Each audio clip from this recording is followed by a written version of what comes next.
আসসালামু আলাইকুম। আজকে আপনাদের সামনে একটি নতুন জিনিস শেয়ার করতে চাচ্ছি। এটা হচ্ছে IDX। এইটা গুগল তৈরি করেছে, নতুন প্রজেক্ট গুগলের, এখনও কমপ্লিট না। এটা হচ্ছে বিটা ভার্সন চলছে এখন বর্তমানে। তো IDX জিনিসটা কি এবং এটা কিভাবে কাজ করে, আপনারা এখানে আসলে IDX যদি একটা ব্রাউজারে লিখে সার্চ করেন, IDX লিখে সার্চ করলে এই যে এটা চলে আসবে। তো আসলে যে এখানে এক্সপ্লোর আছে, এখানে ক্লিক করলে আপনি হচ্ছে এই জিনিসগুলো দেখতে পারবেন। এটা কিভাবে কাজ করে সব কিছু এখানে বলা আছে মোটামুটি। তো এইটা সম্পর্কে আমি একটু বলি। এটা হচ্ছে একটা IDE বলা যায়। আমরা যেমন অ্যান্ড্রয়েড স্টুডিওতে কাজ করি, বিভিন্ন অ্যাপ্লিকেশন ডেভেলপ করি, তাই না? এটা একটা এডিটর না? বা হচ্ছে VS কোডের কথা যদি চিন্তা করেন, একটা কোড এডিটর, এটা দিয়ে যে কোনো ধরনের অ্যাপ্লিকেশন তৈরি করা যায় বা কোড করা যায়, এরকম একটা ব্যাপার আর কি। তো IDX এটাও একটা এডিটর, তবে এইটা কোনো আলাদা সফটওয়্যার না যেটা কম্পিউটারে ইনস্টল করতে হয়। এটা সরাসরি ক্লাউড নির্ভর একটা ওয়েবসাইট। হ্যাঁ, এই ওয়েবসাইট থেকেই আপনি অ্যাপ্লিকেশন ডেভেলপ করতে পারবেন। কিভাবে? এটা হচ্ছে আমরা যে এখান থেকে দেখি, গেট স্টার্টেড নামে যে বাটনটা আছে, আমরা এখানে ক্লিক করব। ক্লিক করলে যে আমাদেরকে গুগল বরাবরই ডিজাইন অনেক সুন্দর করে, দেখতে অনেক জুস হয়েছে। এটা আমরা জাস্ট অ্যাকসেপ্ট করে দিলাম, এরপর হচ্ছে কন্টিনিউ দিলাম। অ্যান্ড আমাদেরকে বলতেছে যে AI ফিচার আমরা ইনেবল করব কিনা, আমরা ইনেবল করে দিলাম, এরপর কন্টিনিউ দিয়ে দিব।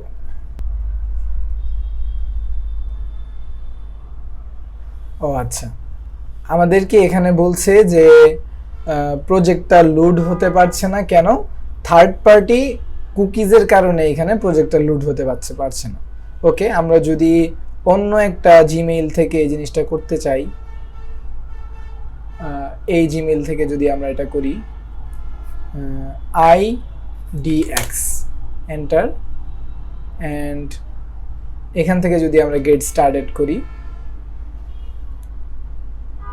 আচ্ছা এখানে কিন্তু গেট স্টার্টেড হয়েছে এবং আমাদেরকে বলছে যে ওয়েলকাম ব্যাক। তাছাড়া আমি এই জিমেইলে হচ্ছে একটা প্রজেক্ট আগে করেছিলাম, যার কারণে এই প্রজেক্টটাও আমাদেরকে এখানে নিচে শো করছে। তো আমরা এখান থেকেই সরাসরি এই যে এখান থেকে দেখতে পারবো কি কি ধরনের কাজ আমরা এখান থেকে করতে পারবো, এই এডিটরে করতে পারবো। তো মোটামুটি সবগুলাই আছে।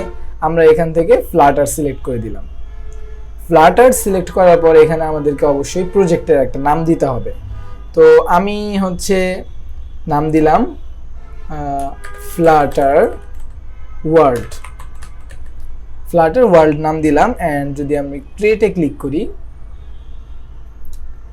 এটা যেহেতু একটা ওয়েবসাইট বেজ কাজ করবে সব কিছু, এখানে কোনো সফটওয়্যার নেই, আর সব ডেটাগুলা জমা হবে ক্লাউডে।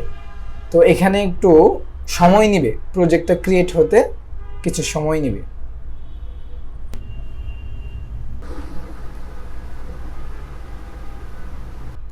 ওকে, আমাদের সামনে প্রজেক্ট কিন্তু চলে এসেছে। আমাদের প্রজেক্ট রেডি হয়ে গেছে এখন। এই যে নিচে টার্মিনাল আছে, আবার এই পাশের স্ট্রাকচারটা মোটামুটি VS কোডের মতোই, একই স্ট্রাকচার। এখানে হচ্ছে আমরা pubspec.yml পেয়ে যাব। তবে এখানে আরেকটা বাড়তি সুবিধা আছে, এটা হচ্ছে এখানে কোড রান করার জন্য আলাদা কোনো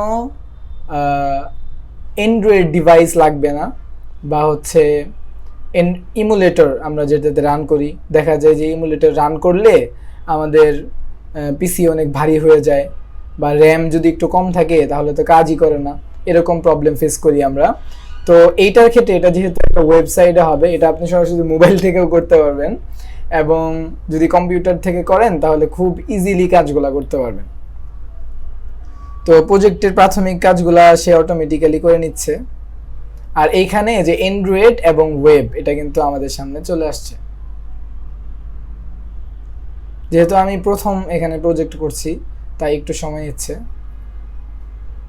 আবার এই পাশে আছে হচ্ছে অ্যান্ড্রয়েড, এখানে যদি আমরা ক্লিক করি তাহলে এই যে এখানে ওয়েব মানে অ্যান্ড্রয়েডের মতো করে তারা এখানে একটা ওয়েব তৈরি করে দিয়েছে, যেটাতে অ্যান্ড্রয়েড অ্যাপ আমরা রান করতে পারবো, সব কিছু একই স্টাইলে রান হবে। এই যে এখানে যদি আমরা ক্লিক করি, যে ক্লিক করলেও কাজ করছে ঠিকঠাকভাবে, মোবাইলের মতোই আর কি। আবার আমরা যদি এখান থেকে টান দিই উপরের দিকে, পিক্সেলের মতো করে কাজ করবে এটা।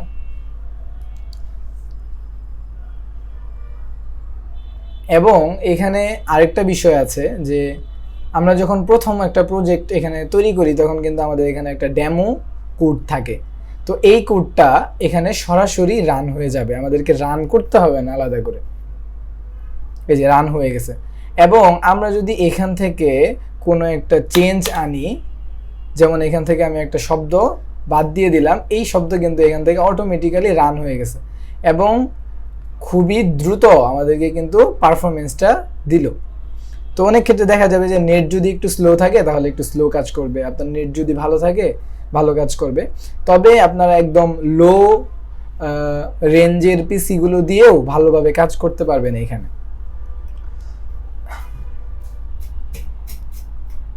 তো আপনারা সবাই হচ্ছে আইডিএক্সটা একটু এক্সপেরিমেন্ট করে দেখবেন, কেমন লাগে আপনাদের কাছে অবশ্যই হচ্ছে কমেন্ট করে জানাবেন। সবাই ভালো থাকবেন, আল্লাহ হাফেজ।